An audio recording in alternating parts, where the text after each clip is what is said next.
Welcome, everybody, to the big picture with Grant and Chris. Happy holidays. If we missed you during the holidays, hope you had a great Thanksgiving. We're deep into the holiday spirit right now, heading straight into the Christmas time, as well as other religious holidays. And then we get to that all inclusive holiday we call New Year's. So we're going to bring this up. Hey, Chris, tell me now, we just saw Macy's Day Parade. We were talking about a little bit last week on brand wars and Sears, Amazon, that whole type of thing. Tell me what's going on in your world. Well, Grant, exactly that. I mean, as a kid growing up on Thanksgiving, one of the biggest things was the Macy's Day Parade, right? And watching everything go. I was able a few times to actually be there on Fifth Avenue in Manhattan where the parade would march down. So I did a little looking into it. First from, well, why and how and when kind of things, a little history, right? I like to go into the history, right? So let's start with that. 1924, Macy's decided that they had a problem, which was how to convince New Yorkers to shop at their Herald Square store, which, by the way, is the largest department store in the world to this day, right? With all the competition for Christmas dollars, they wanted an edge. What did they do? They threw a parade, right? So the very first year, the parade was store employees dressed up in costumes, marching bands, and animals borrowed from the zoo, with Santa Claus at the very end.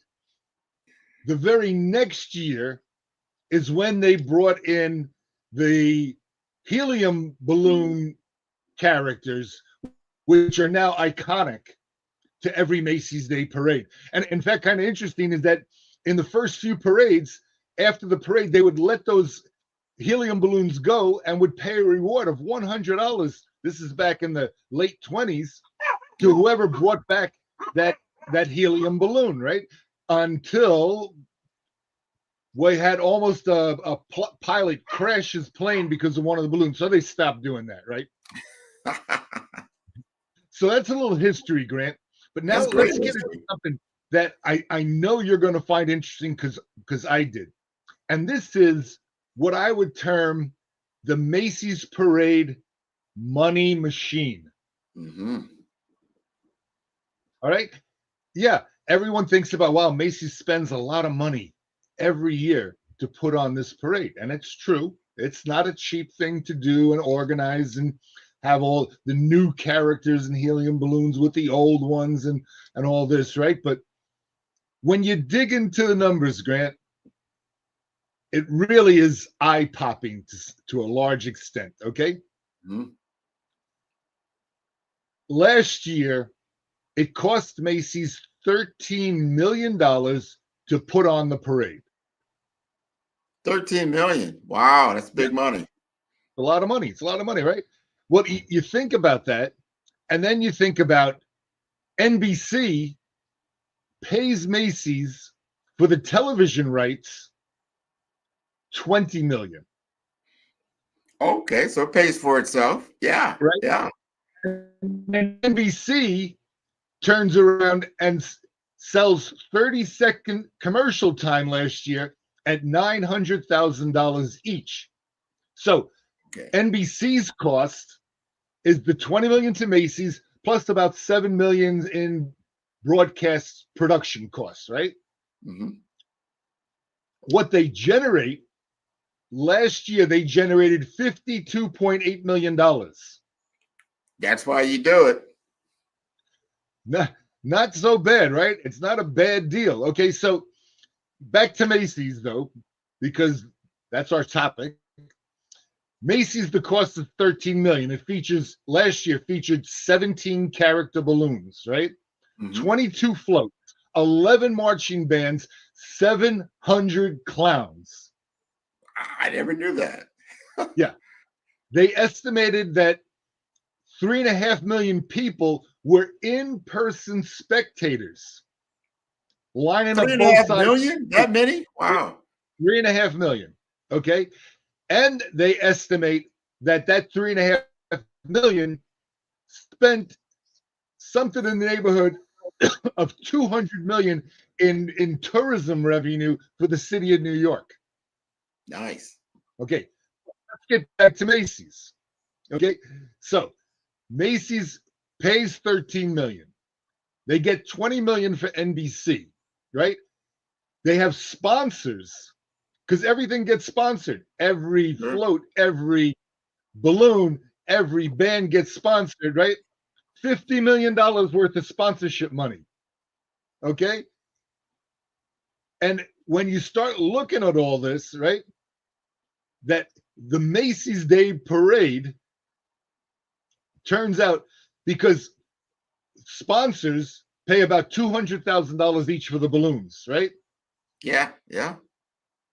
Yeah, not so bad, right? No, And then you have, multi-revenue streams. I'm cha-ching, cha-ching. You're speaking like a true banker there, Chris. well, I am, but I'm also like, hoping to hit your Brandon side there. Man, Because this is, my branding side, first of all, you have to have the right framework. It has to make financial sense, especially when you're doing events. I do a lot of events, what those events are going to look like. And the number one, usually the problem is like, well, what is the cost of production? And then you've got to make sure that that's offset, usually by your anchor sponsor. In this case, Macy says, hey, I've got an anchor sponsor in the TV production company every year that actually covers all my costs. So that's already done. That's like beautiful. But then you got to make it, attractive. It's got to be valuable, right? They're not going to do that year over year if it's not there.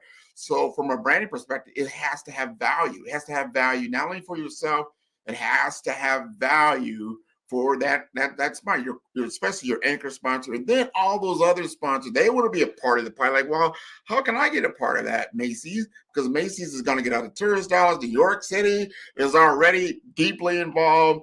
The tourists are like the little people. We say the end user. Well, what do they get out of this? Well, obviously, I know for me, on my bucket list is always I want to be at the Macy's Day Parade. Like I want to be you're in the in crowd, right? Of course, and then you want to partake in all the festivities. Like you're in New York, and you want to go to Broadway, you want to do all these different things. So you come there with your pot of money that you actually want to get, let go of and go home with the entire Thanksgiving Macy's Day experience. It's all about the experience and valuable.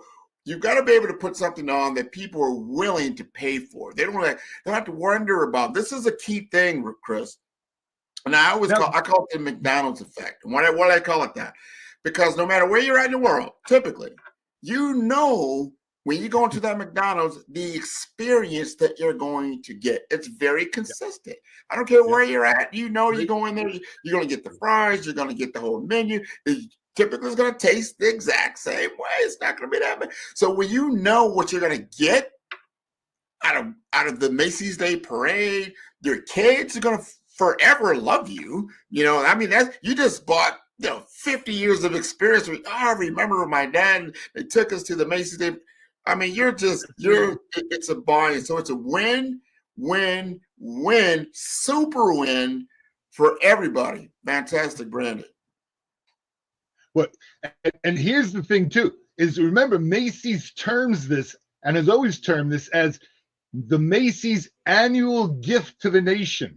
Mm-hmm. Okay. Nice. Okay. So branding, right? It's really great. And I felt your excitement.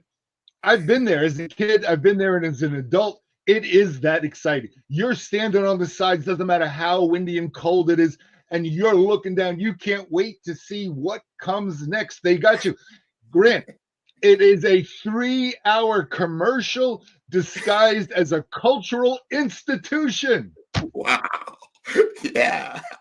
Beautiful. Beautiful. Right. And by the way, all the money that Macy's makes just as a result of the parade, it does not include a penny that gets spent in their stores that day and all the days after, right up to Christmas, right? Yeah. That's like, as you said, iconic branding. And you just, when you go, anybody goes to New York City, no matter what time of year, you're right. You got to go into Macy's. You got to go into Macy's. Now, remember that movie, Miracle on 34th Street, right? Oh yeah. Everybody remembers that, right? Right? The original was done in 1934 and it's been redone probably half a dozen times. And just another small fact, my mother went to Hunter College, which at the time was all girls, and she worked at Macy's in Herald Square as Yeah. part-time to pay for college. Yeah, yeah, yeah. And I don't want to bring up politics because it is, but even before politics, remember our current president, President Trump. Everybody remembers him in that film, right? Right. I think it was I can't, Connie Copeland. I can't remember his name, but he was filmed in that particular scene. I think he was either going up the elevator or that time, but everybody remember that was kind of the start of what you call an expanded personal brand of Donald Trump. Yep. The Trump was a brand long before the thoughts of being a president, right? Yeah. And I think that actually happens. So when it comes down to branding, personal branding, I'm not telling what side of the aisle you are. You just got to remember those things are memorable.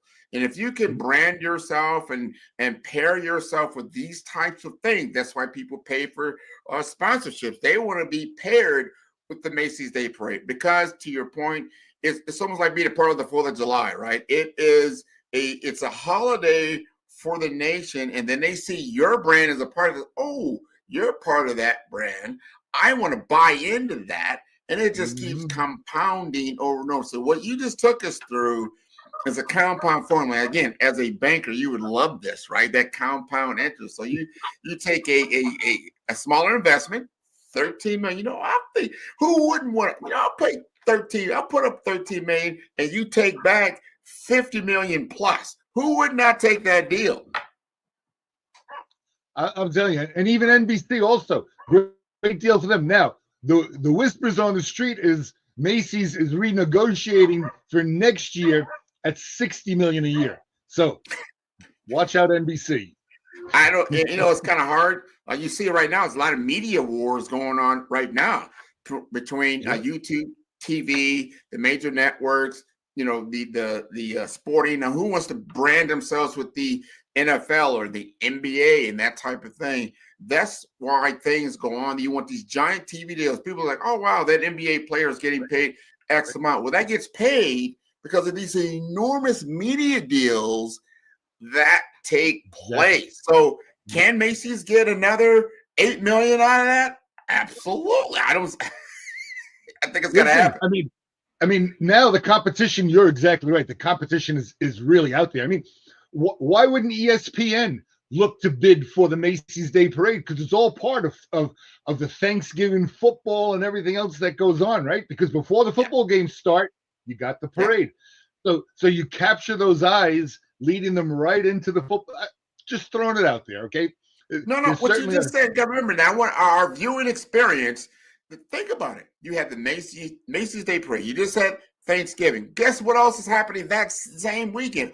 All the college rivalries that are going on that's going to determine the championships and then eventually the national champion. You got everybody. Then you've got not only that's NCAA football. Let's take a look at NFL football.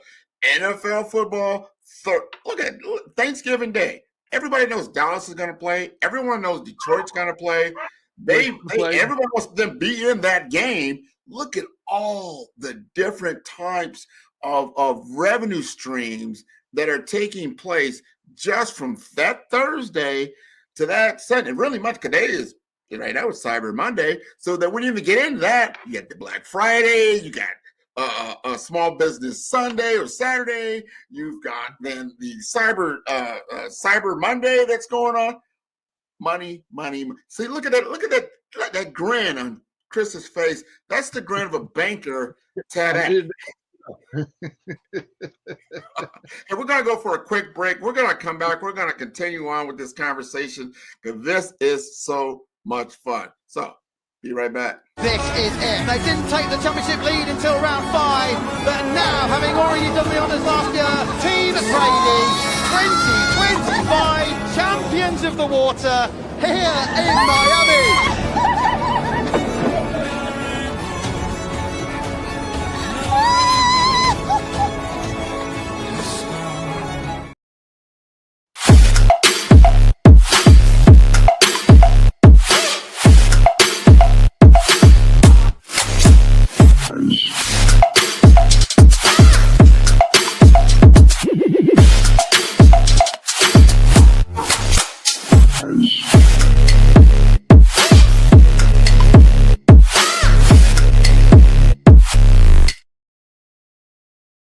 In today's fast-paced financial landscape, access to capital is the key to success.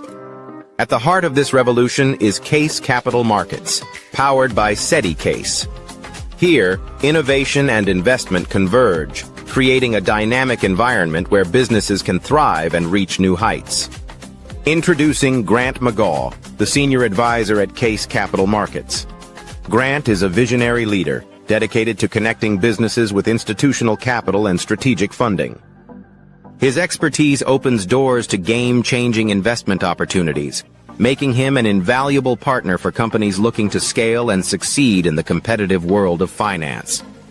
With an impressive 25 years in technology, 9 years in healthcare, and 6 years in investment banking, Grant McGaw has a proven track record. He has successfully closed over $500 million in high-value transactions, seamlessly bridging technology, healthcare, and infrastructure with innovative financial solutions. His experience is a testament to his ability to drive success. Case Capital Markets offers businesses direct access to over 32,000 venture capital firms, private equity funds, family offices, and institutional investors. This network empowers mid-market companies with under $100 million in revenue to scale beyond their limits, unlocking unprecedented growth potential. Debt, equity, growth capital, public offerings. These are the building blocks of the future of capital access. Whether you're scaling a business, seeking investment, or exploring market expansion, Grant McGaw is your trusted partner. Together, you can unlock capital and create long-term financial success. The future belongs to those who take action. Are you ready to elevate your business?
Hey, Chris, we are back, man.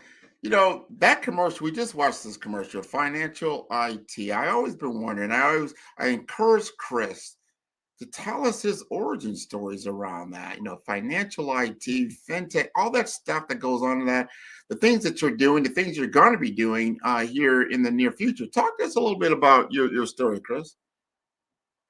Yeah, well, Grant, I tell you, I really appreciate that you brought that up because I think that it's interesting, but I think maybe there's some words of wisdom that maybe can guide some other people on the kind of journey that it's been, right? And I'll start off with a little of my background. I'm originally from New York, right, from New York City, and my career has really all been in the international banking world, related one way or another into that international banking world. I got very interested in crypto in 2013 and was really one of the first people in the banking community to be up on stage speaking about it, which I quite still enjoy when I get the opportunity to do that. So it was kind of a natural transition. I mean, financial IT was started by my partner, Muzaffar Karabalov, who's originated the magazine itself, and we've been working together on it now for better than a decade. And I think today, if we were to start all over again today, we probably would not have named the publication and the company Financial IT, right? Financial Information Technology. That's what IT stands for. So Financial IT, we probably would have named it FinTech News or FinTech something or other. But in those days, FinTech was not really a common term. So it didn't really, kind of cross the mind of it and everything. So sometimes, you kind of grow into something that you don't even know is there.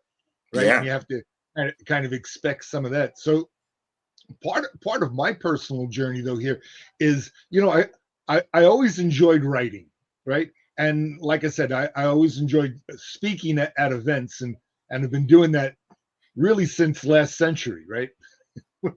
when you think about it. Yeah, right. That is what it is. Yeah.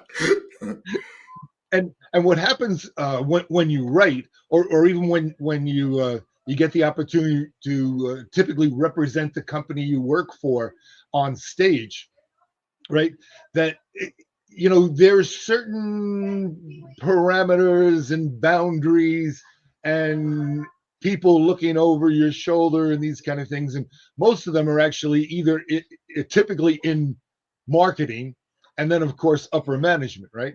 So there were many occasions when I wrote something about the industry, particularly I try to always look and try to give people some advance warning on what I think might happen, might likely happen, where the changes are, right? And a lot of times the reality of what I write doesn't quite exactly match with the reality of the company or the bank, right?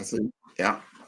So typically what happens is they rewrite things, or they just cut things out, or they want to embed the corporate message into kind of an opinion article, which is really kind of what I write. Now, I get the difference, and you need those kind of articles that in particularly are informational disguised informational as a commercial for the company.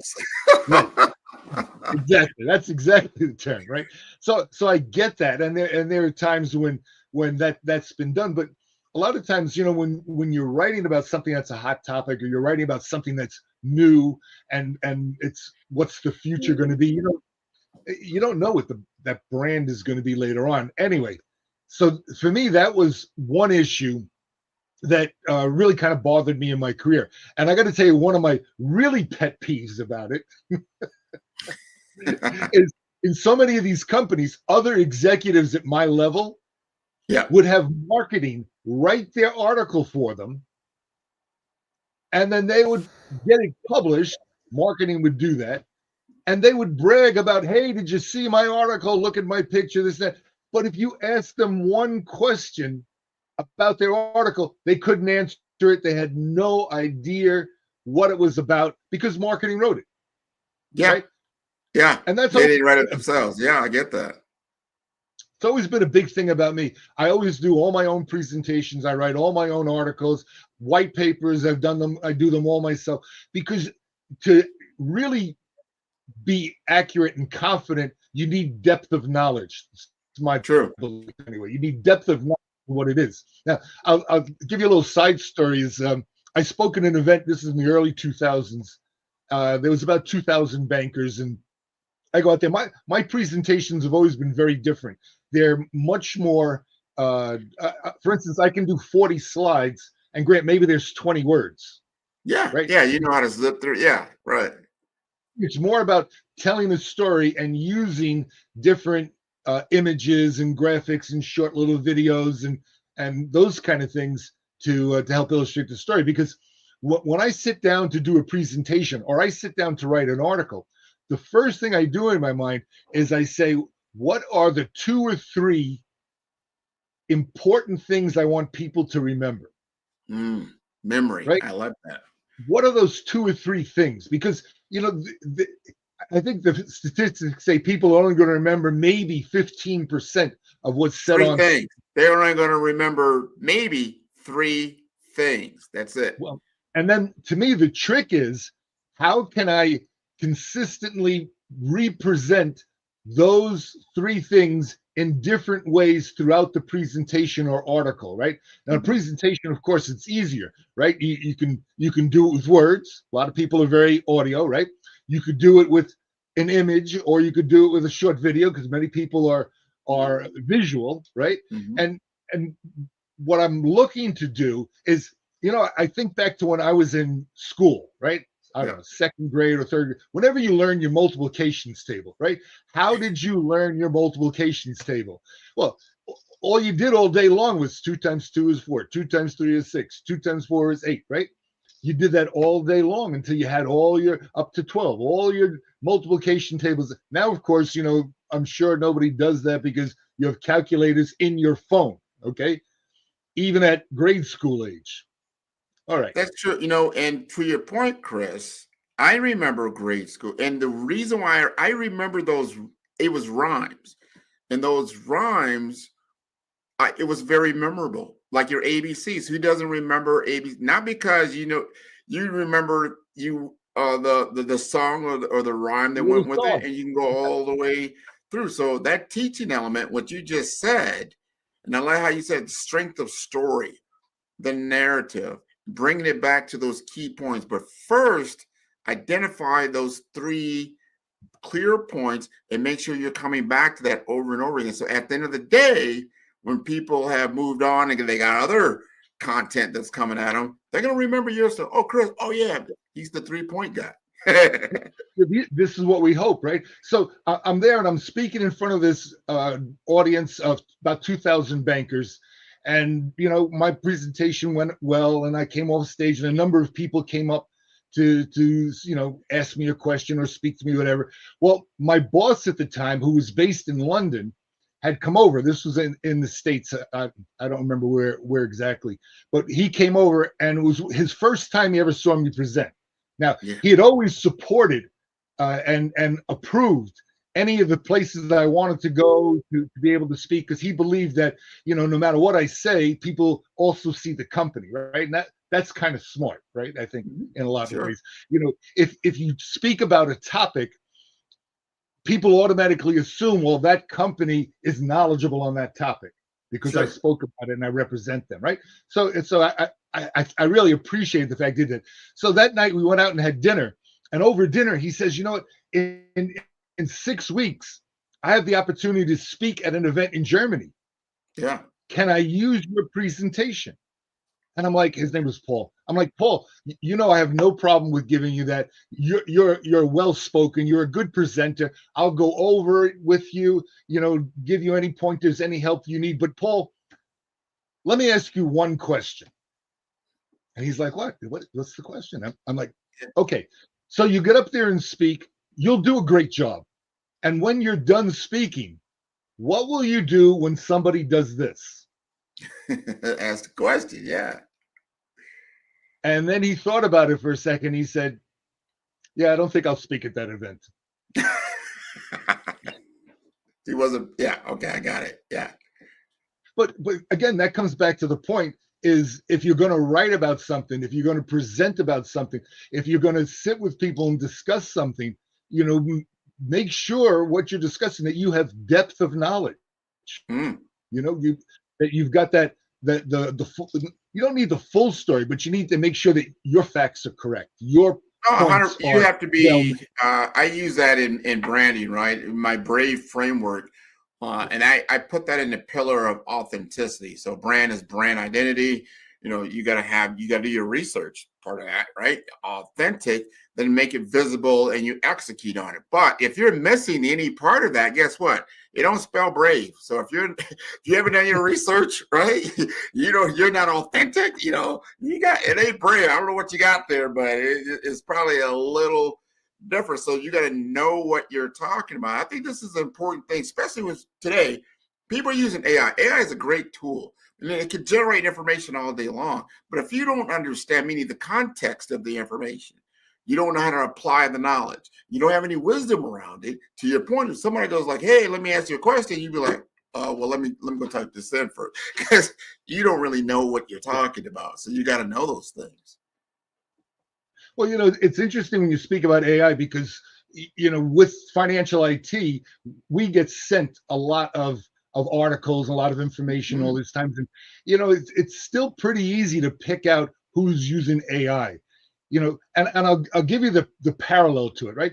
A lot of times I'll go to an event and the event's in a different country typically, and the audience is not English natives, right? So there'll be a translator, right? Yeah. Now, if you have a translator who's translating a conversation, that's ground zero for translation, right? We can do that. Hi, how are you? What are you doing this? But when you ask a translator to translate business ideas and concepts and terms, that's where it gets very difficult unless they know that industry, exactly, which is usually very hard to find, right?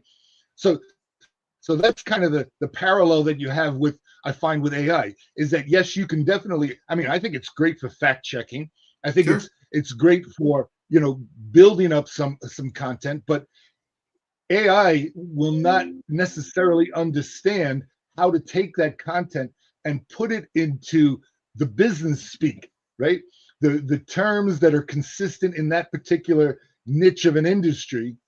And when you're in that niche, like I am in financial IT, you can pick that out where, that's not how that's not the word we would use for that. That's, a lot of banking terms are specific, Yeah. No, you know what, Chris, you bring up a great point. We're going to come back. We're going to go to a quick break. We're going to come back because I want to unpack more about what you're doing, because you gave us a little of your origin story, but you got some stuff that you're rolling out, going into 2026, I think is important. People got to understand your readership because you're very, very humble. You have a very good readership, and we want to talk about that when we come back. Give you one break. The difference between influence and legacy, it's the platform that carries your voice. You're not visible because you lack talent. You're visible because your brand doesn't speak. I've built 5-star BDM to change that. Most leaders have the expertise, but not the presence, the vision, but not the vehicle. Across 3 cities, one brand is helping leaders rise above the noise. Here in the heart of Omaha, strategy isn't left to chance. It's engineered with precision. In Omaha, we engineered your executive brand, AI-powered, data-driven, precise. TISA went from a local nonprofit to a national speaker in 90 days. We don't guess your brand strategy, we build it. On the shores of St. Croix, your brand takes on depth and meaning, shaped through curated retreats and legacy experiences. In St. Croix, strategy becomes soul. Our retreats don't just refine your message, they rediscover your mission. One founder rewrote his entire company story here. Funding followed 30 days later. This is where leaders remember who they were meant to be. In vibrant Miami, momentum meets amplification, transforming your voice into a movement. In Miami, your brand becomes a movement. Business development accelerators, audience building. Joy came with an old website and an outdated company name, but she left with 5,000 followers and a waiting list. This is where you scale with soul. 3 cities, 1 mission, your legacy ignited. It started with a thread. Let's pull it together. Stop blending in, start leading. 5-star BDM, where legacy is engineered, embodied, and ignited. Visit 5starbdm.com and book your brand audit today. Welcome to our TV network, your ultimate destination for all things exciting and essential. From mouth-watering food to the latest in fashion, health, education, music, movies, and news, plus thrilling sports and breathtaking travel, our TV network brings it all to you. Tune in today and experience the best of every world, all in one place, RTV.network.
Welcome back to the Big Picture with Grant McGaw and Chris Principe. We are unpacking the history, the story, the narrative around financial IT that Chris and his partner owns. We're starting to get a better understanding of what this company is all about and what they're doing.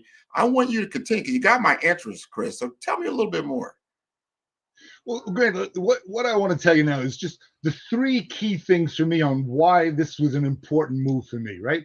And we spoke about one already, and a little bit about the other. But so the first one has been that I like to write, and I wanted the freedom to be able to write the way I want to write, the message I want.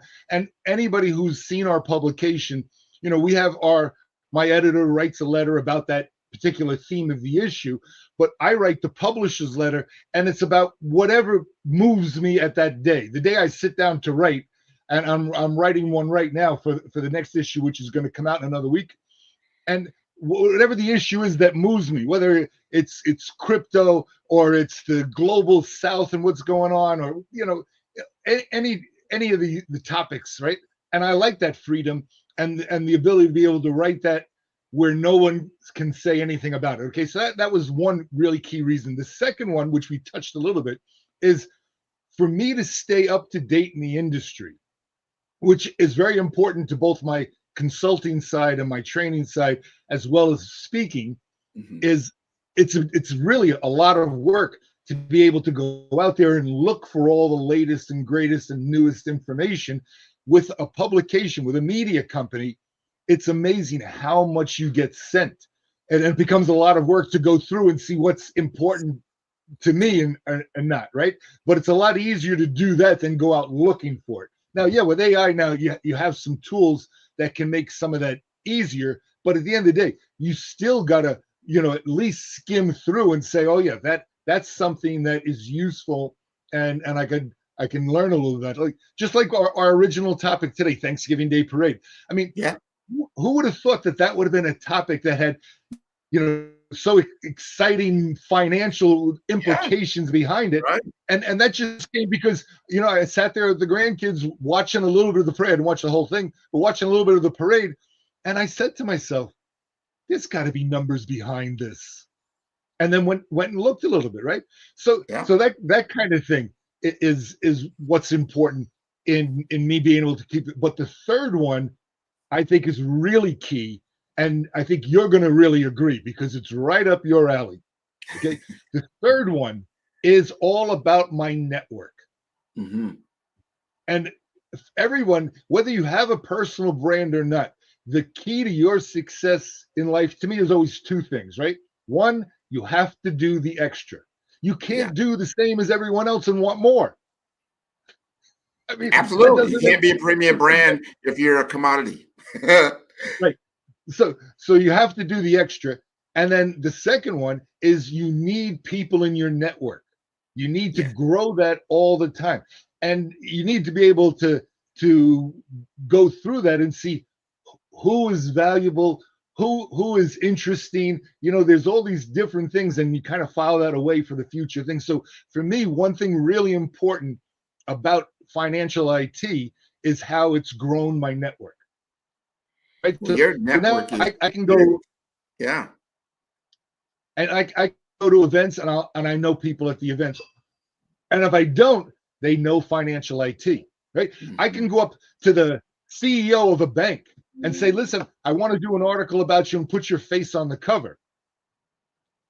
Their egos prevent them from saying no. Of course. Their ego. Okay. Because to be CEO of a bank or any big company, you don't get there without a better than average ego, to put it Sure. nicely. Right? Yeah. You don't.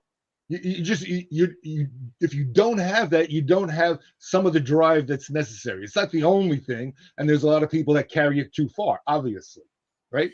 All those things, what you just said, is so important. It's the visibility factor, but being visible in the right place. Now, you built the brand. Like, he wouldn't just want to be on anybody's financial IT or some or competitor of yours if they had small reach. So it's like, that's just not where I want to be seen in the industry leading publication. You are an industry leading publication. Give us some numbers behind financial IT. I mean, you're going to drop this next episode of yours, how many people usually read that? Well, right now we have a consistent mailing list, let's say, right? Because our magazines, if you go to the website, you can read the magazine for free. No pay door. There's no, read this and then it leads you to something else. We want people to know about what's going on in the FinTech world. Okay. Mm-hmm.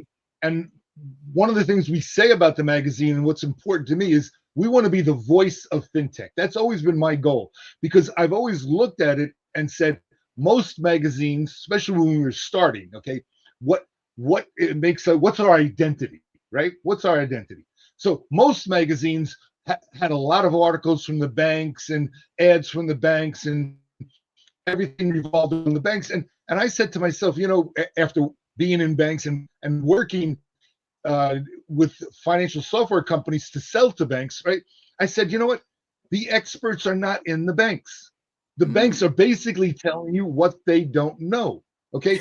The true experts are the FinTech companies, because a lot of them are ex-bankers, right? They learned their craft from the bottom up. Another key important thing, right? You can't come out of college and expect to be the senior vice president, right? Sure. You got to learn your craft from the bottom up, and then they find one particular niche that needs a software solution that, in their experience, they need to do it better.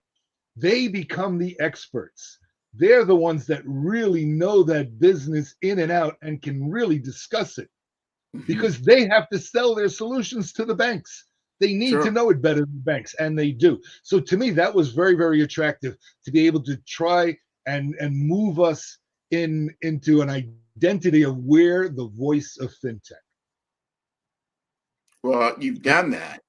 And I think what you mentioned to me was like 200,000 people or I mean, you have impressive numbers, and people are taking it off the shelf. And I love your marketing tactic, and people don't understand. I want people to really lean in on that. I'll give you a little bit of my knowledge and experience and just what I really like. Remember when Facebook first came out? It's a free platform, right? Anybody can jump on the platform.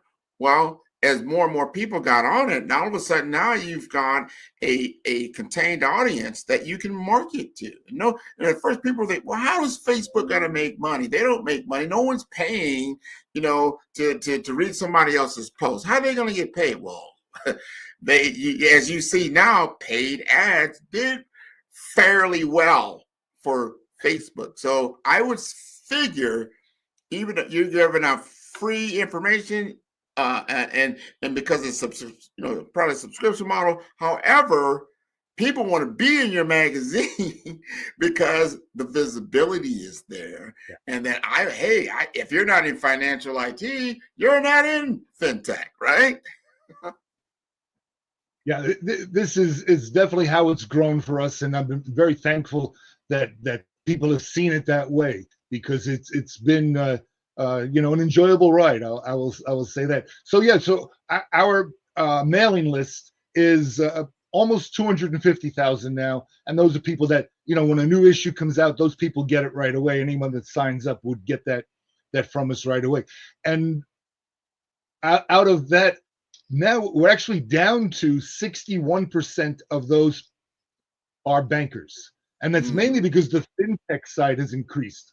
So our FinTech numbers now are 30% are FinTech, right? And that's steadily grown. So FinTech is reading FinTech is my conclusion, right? It's pretty good. You're the industry standard, right? The gold standard of FinTech. That's a beautiful thing to be. I am the gold standard of financial IT news. I like that. FinTech reads me every day. Yeah, so some of the things for next year that I'm really excited about, because there's constant transition going on. So we're first and foremost are going to be taking a real big swing into social media. We've been had a nice presence for a long time on LinkedIn, but now we're going to go and we're going to spread across. And my strategy there, Grant, you might find interesting, because we're going to, starting in the new year, we're going to go out there and we're just going to put up any kind of relevant news. Okay, not necessarily FinTech specific. I'm not as interested in the content as I'm in the quantity right now. Okay, Yeah. We want to really blanket as much as we can with quantity, and then we'll move later in the year to refine that to the quality and what we're known for, voice of FinTech, right? But we want to grab some of that audience right now, and that's one of the things. The other thing, I mean, of course, this show, which we've been really thankful to be able to do this show. I've got you, who's been a great host and really bring out the best of me. Thank you very much. And we want to do that. We're going to start in our new media kit, and people that don't know, a media kit is where we describe our what we do, the industry, our numbers, and then we have what it costs for the different kinds of packages for helping publicize your industry, your business, and your company, and yourself, right? We have a number of people that, especially the younger group now, really are looking at their personal brands very strongly. When in our age group, you never could think to do that. It was always the company brand, right? So that's really interesting, right? So this show is going to be a vehicle for that. And then we have another show called Think Money, which you've seen some of the ads moving. We're going to move to do that, and it's going to be kind of an interesting format. Is that it'll be 30-minute segments, right? And the first 10-minute segment, whoever the guest is, and we're going to have a wide range of guests out of wherever industry, right? Will be 10 minutes or so of them talking about what they're passionate about, why their followers are following them, why their customers look for them, why they're important in their space, in their industry. This is this whole first half of it. And the second half is where I want to ask financially based questions, right? Do you have bank accounts, so if you don't mind, with who, right? How many cars do you have in your garage? I mean, I'm not going to ask how much anybody makes, but these kind of interesting questions. But then get to, do you have life insurance? Do you have a retirement plan? Do you own crypto? Which ones? Do you have you invested in stocks? And the idea, Grant, for me is something that you and I have talked about on a number of shows, which is the younger generation really does not have and has not been provided with the financial education that you need to live your life every day. Yeah, very important. Very important. So I'm glad you are doing that. You're bringing that full circle. We've got just 10 minutes left. We're going to go to a quick break. Then we're going to come back and we're going to finish off this show, and we'll talk about what we're going to do for next week. So bear with us. We'll be right back. Follow the Brand TV broadcast host, Grant McGaw, as he visits with top executives and entrepreneurs to find out their secrets of success with their personal brand. Follow the Brand TV broadcast host as he focuses on brand development to build better relationships, bring value to your business, relationships, and career. You will enjoy listening to each episode that is tailored to speak to you directly. If you're looking for this type of clarity in terms of building your brand, you have tuned into the right station. Each episode will help you to shape a conversation in the 5-star BDM network of 20,000 professionals and become a springboard for your corporate engagement and business opportunities. Each guest will frame their story in the areas of personal branding, business development, career development, financial empowerment, and technology innovation. Grant McGaw explains why he is the CEO and owner of his own professional career. Grant is an accomplished business leader and entrepreneur who wants to give back to individuals to grow their personal brand strategy. Tune in as he weaves his story about new possibilities, while to you exceed expectations. If you love storytelling, this show will make for fun. Third Wall Street is a new emerging global capital markets formation and structured trifactor financial hub at the U.S. Third Border in St. Croix, U.S. Virgin Islands, in the Caribbean and Latin America. The new Third Wall Street is the home of the Alexander Hamilton Financial Center and named in honor of Alexander Hamilton, an American founding father, first U.S. Treasury Secretary, and architect of the U.S. financial system and modern America. Third Wall Street is located in a U.S. National Heritage Area, Opportunity Zone, and the boyhood home of Alexander Hamilton in St. Croix, U.S. Virgin Island, connecting 3 financial hubs in the Americas by way of new innovative financial technology and markets: New York Wall Street South, Brickell Avenue, Miami, and Third Wall Street in St. Croix, U.S. Virgin Islands, and established the new Caribbean America's Single Economy Zone, developed by SETI Capital Markets. Third Wall Street will transform financial markets, improving access to capital worldwide. Visit www.thirdwallstreet.com to learn more.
Hey, Chris, we are back. It's been a great hour just talking to you, learning more and more about financial IT, where they've been, where they're at now, and where they're going. This has been wonderful. We got a few minutes here left, and with these 5 minutes, I want to talk about how do you like the big picture? What have you learned about me and you come together? We've done probably about 15 shows or something like that, right? Right. Like, talk to me about the big picture in your mind. Well, I tell you, the original idea of the big picture was, to be basically an interview kind of show, and we did a switch in the very beginning with that format where it's you and me, and we're looking at interesting topics and that cover kind of a wider range. I think a wider range than what we thought we would be talking about, and a lot of it is based on what's happening that particular day or week, and a lot of it is what we think we want to communicate to our audience. I mean, it's really for me is about, you know, how can we help them help themselves. I like that. I like that a lot. How can we help them help themselves and educate the people? We talked, you just this last segment, we talked about this very, very important subject, and that is how is our populations, our audience really educated on financial matters and what's important. And I've gone, the more I've understood this, right? I didn't get this like, you know, when I was younger or whatever it was, but truly understanding. And I want to beat this home. I want people to walk away every day and understand this. You are on a monopoly board. You don't have to like it, but guess what? You signed up, you're in the game. This is what we're playing. We're playing Monopoly. We're all playing Monopoly. You know, education is going to do for the most part. I don't K through 12, you know, higher education, undergrad. It's all about pass and go. You pass, go, collect $200. They teach you how to do that. They show you how to do that, but you have to take it upon yourself, as you talked about earlier. You got to start thinking of, well, are you going to get investments? Are you going to get real estate? Are you going to get a business, hotels, right? And this is the important part. This is the part I want everybody to take home. Like, well, you know what? I'm just going to pass go and collect $200. Well, guess what? As the game goes along, when you first go around that board, it's affordable. You can go around, you can land on Park Place, you can land on Baltic, doesn't matter. I got $4 or $5, I got $20 here. But as the game goes on, it gets more and more expensive, right? Because other people are actually playing the game. They're actually accumulating assets, right? And if you're not doing that, you're just like, you know what? I'd rather go to jail. Oh, you know what? Free parking looks very, very good right now. Well, maybe I'll roll the dice and get something on a community chest or a chance. That's really not the way you want to play the game. Yeah, you're really not playing, then you're being played. Spoken like a New Yorker. Yeah, or you land on a property, you're bankrupt. You don't want to be out of the game, right? So, Grant, it's sad to say, I would say the majority of people in this world, you know, that are employed are basically pass and go and getting $200 and that's it, you know. And this, you know, really, and it comes back to the same thing I said earlier. You know, if you want extra, you got to do the extra.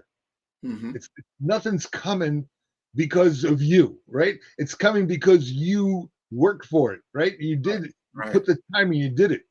So, Grant, I love when you do the Monopoly examples because it really fits so well. But it's very, very, very, very relevant, right?